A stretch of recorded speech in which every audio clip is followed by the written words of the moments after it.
My name is adam.jandro. I am from Northfield, Minnesota, the home of Malto Meal cereal and the defeat of Jesse James days. I grew up there in Minnesota. Family of 5 kids. I'm the middle child. 2 brothers, 2 sisters. And I'm here today to talk about my vocation, my story of how I became to be a student with the Conventual Franciscan Friars of Our Lady of Consolation province. Well,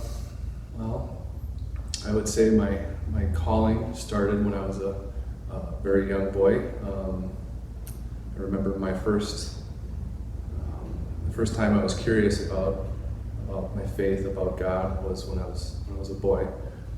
We were at Mass as a family, and I remember looking up at the altar and having a really deep desire to know what was going on top of the table. And we had a very big altar. It was very square, large wooden altar. And I had remembered thinking that Jesus was inside the altar, and I just couldn't wait to grow up to be able to be on top of that altar and to look down into and see Jesus.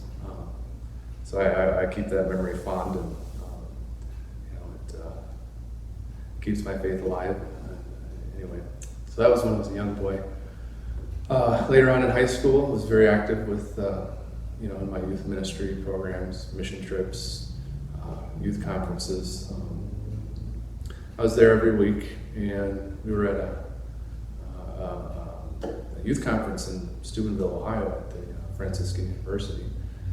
And if you've ever heard of the Steubenville conference, it's a very powerful experience, and I encourage you to attend one if you haven't. But in my experience there, they had an adoration and a benediction, and it was there I first heard a call to the priesthood. And I told a couple people, and they were encouraging, but I didn't take it home with me. I left it at the Franciscan University there, and I told a couple friends. I think we were at the county fair, the Dakota County Fair, and I told 2 friends that I was with, and I think I want to be a priest when I grow up, and they laughed. They thought it was kind of funny, and like, oh, what do you want to do that for?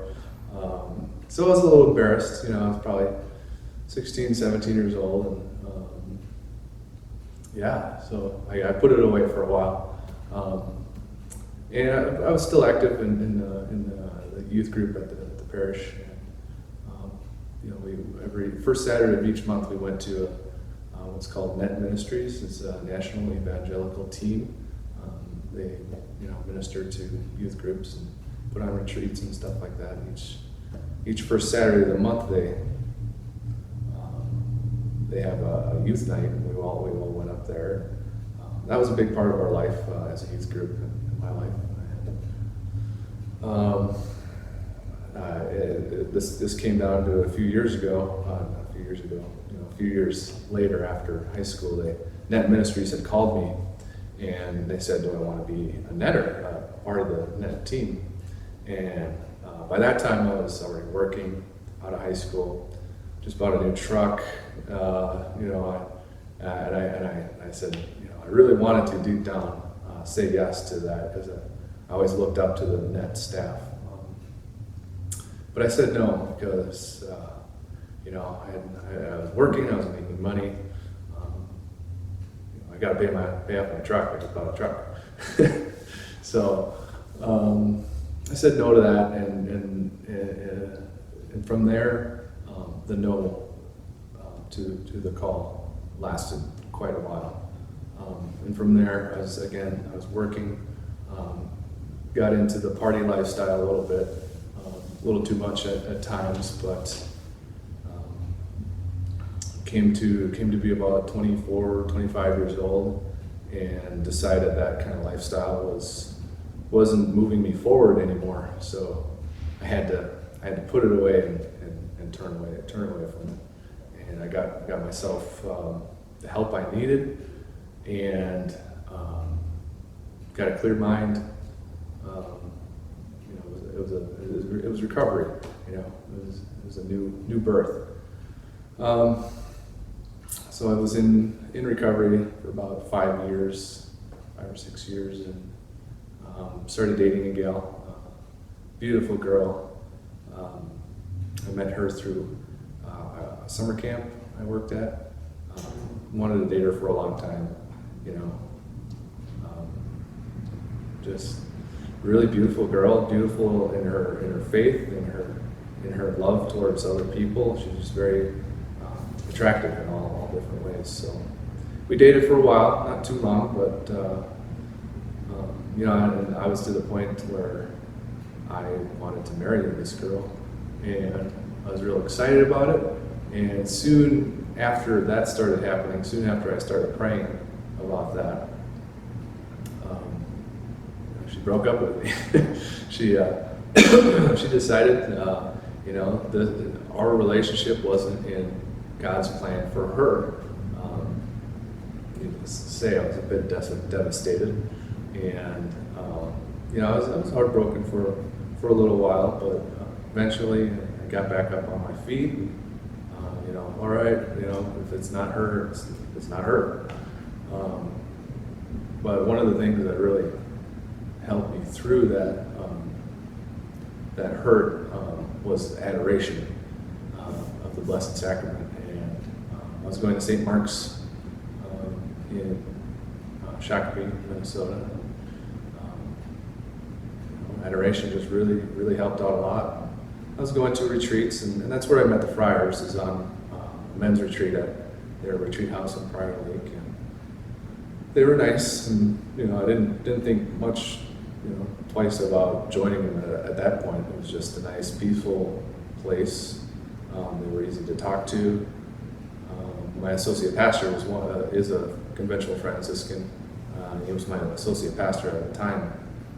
On that last retreat I was at there, I was in the sacrament of confession, and I had a great confession with Friar Tom Merrill, and I got my absolution, and at the end I stood up and I walked towards the door, but something stopped me from walking out the door. I turned around and I said, "Friar Tom, do you need any help at St. Mark's, or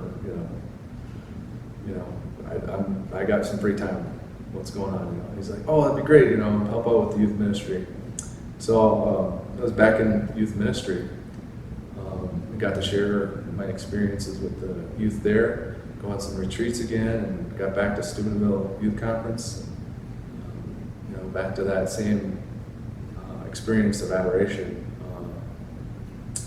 and it was a good time, and the youth ministry really helped me focus in on what needed to happen. What needed to happen was discernment. And at the time I was working in the hospital in Shakopee, St. Francis Hospital, St. Francis Regional Medical Center there in Shakopee. And I was doing well there. I really liked the job. I made it up to a management position, and things were good for a while. But and then again, the girl I was dating, we had broken up, and things were hard from that time.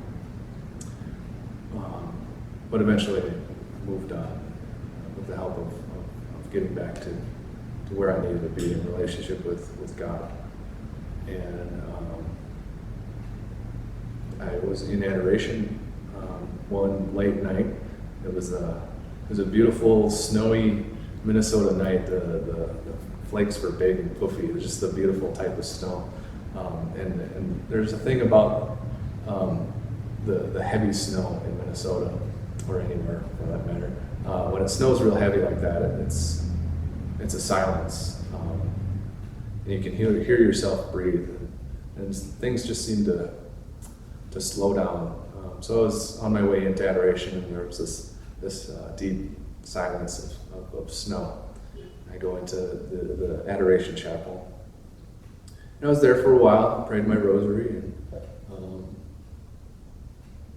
I was about to leave and go home, go to bed for the night, and knelt right before the Blessed Sacrament, and the feelings of I was supposed to marry this girl. What's going on? I left it right there. I was crying. I was like, what's going on? It's hard to explain, what I felt, but I was before the Lord, and the Lord was before me, and I felt a physical presence. Nothing extraordinary, or it was that silence, like I was talking about with the snow. It was a silence on my shoulder, and I feel that the Lord was right behind me and right in front of me, saying it's not her, it's me. I went forward from there and started my online discernment, and just going through the internet and YouTube videos on what it's like to be a priest, and what it's like to be a religious, and did the vision vocation match and got like 200 emails the next 2 weeks, and I was like, whoa, that's too much. So I was in this online discernment, only kind of talking by myself and to the Lord about what He wants me to do, and it was getting a bit frustrating because I was balancing trying to discern a vocation and trying to manage a department in a hospital. So it was getting a bit overwhelming. So I decided, maybe think about doing something else. Go get a part-time job or something like that. But eventually, I did get a part-time job. But I just want to say that I was discerning alone. And a funny thing happened. I came home from Mass one day, and I turned on my television, and I must have had EWTN on or something, the night before. And I turned the TV on, and there's St. John Paul II there on the TV, and his famous quote is, "Do not be afraid." And it was providence, because it hit me like a brick wall. I gotta tell someone, why am I keeping this to myself? First person I called was my dad. I was like, Dad, I'm discerning to be a priest. And he's not a man of many words, but it's just like, wow, it's I always felt that God wanted you to do something, something. So he was basically saying it's about time, Adam. and then he put my mom on the phone. I was like, "You're what?" I'm like, "I'm discerning." She's like, "You're what?" I'm like, "Mom, I'm discerning." What do you mean discerning? She's like, "Spell it." She's kind of crazy like that, but I love her to death. So she's just like, she's like, "You're what? You're discerning. You want to be a priest." And then it's finally sunk in with her. And she said, "I know. I've known for a long time. Her and I used to talk about it when we were little kids. Anyway, so that was a good conversation, and that was a big step in my discernment. I needed to talk to people. Started going around to different priests I knew, just to talk about it a little bit. What's it like? What's the process? What am I in for? That kind of thing. and got in contact with the vocation director from the Archdiocese of Minneapolis and St. Paul, and discerned with them for about a year and a half, and then I got an application, and that was a pretty big deal for me to just to get an application. This is something tangible now. This is something real, and I was overwhelmed by it, in gratitude and in anxiety and a lot of different emotions. But I proceeded to fill it out, and I got to a certain point in the application, and I don't remember what questions were on there when I decided to just put it down for a little while. Maybe I felt I was just excited. I wanted to just take my time, but I put it down, and I just didn't pick it back up. I would see it, but I didn't pick it back up, which was interesting to me, because I had all these emotions about oh, this is happening. My vocation is starting, and here's something here's my next step. But something was just not allowing me to pick it back up and finish the application. But I continued to be in contact with our vocation director there, and went to a dinner at the Archdiocese Archbishop's residence there in St. Paul, and there was all kinds of diocesan prospects there. It was a good dinner. I met a few different people again, but at the end of the dinner, Friar Tom Merrill comes up to me, and he was sponsoring another prospect at the dinner, and he's like, "Adam, what are you doing here?" I'm like, "Well, I'm discerning the priesthood." "What do you think?" And he's like, "Oh, that's wonderful, and off he goes. I went home. It was a couple weeks later, and Friar Tom Merrill, he calls me up, and he's like, "Adam, it was wonderful to see you at the dinner. I'm so happy that you're discerning, but I don't think you should join the diocese. I don't think you make a very good diocesan priest." And I'm like, "What?" I'm like, "What is he saying to me on the phone?" And then in his next sentence was, "I think you'd make a better Franciscan." And I was like, "Franciscan?" Religious life wasn't even on my radar at that moment. And he's just going on about, what a Franciscan is and what a Franciscan does. And he invited me to a vocation retreat in Kentucky on that same weekend, in 2 days. So he's like, "Well, just call Paul and drive down there, this weekend." I'm like, "This weekend? In 2 days? Sure, what the heck, And I drove down to Kentucky, a 14-hour drive. I'm driving there. I'm leaving in a huge snowstorm. It was like a blinding snowstorm too. And I just escaped just in time to, had I waited any longer, the snow would have stopped me. But I went. I felt, curious about it, and I went. And from there, I drove around the country a couple more times, flew around the country a couple more times to visit with the Friars, got to know them better, and came to the point where I was like, "Well, are they gonna give me an application? Do I ask for an application? I don't know what to do." I was kind of in that limbo. I knew they wanted me around because they kept inviting me to things. And then I was just like, "You know what? I need to ask for an application." I asked for an application. They were excited to give it to me. The process began, and here we are. I finished my first year of postulancy formation with the Friars in San Antonio, Texas. Minnesota boy down down in the heat of San Antonio. It was a great year. And, back in school.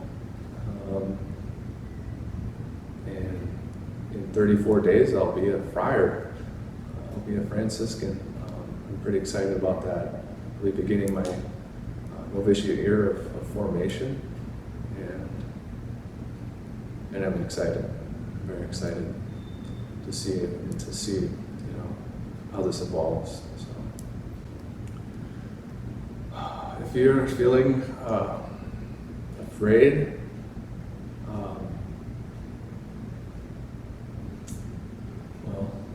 I don't want to say the word normal because there is no normal. Normal is just a setting on the washing machine. But you're not alone. You're not alone in feeling afraid. And I think the Lord wants us to feel a little afraid because that leaves room for His grace. That makes room for His grace. If we're not afraid, I think there's something wrong. Because I'm following after a call, and that's something greater than me.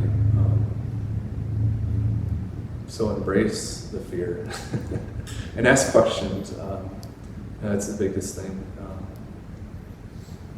I've met gentlemen who are in the process, but they don't ask questions, and I think that sometimes clouds your judgment a little bit if you don't ask questions, because you need to step outside of yourself and be humble, be open to God's grace in that fear.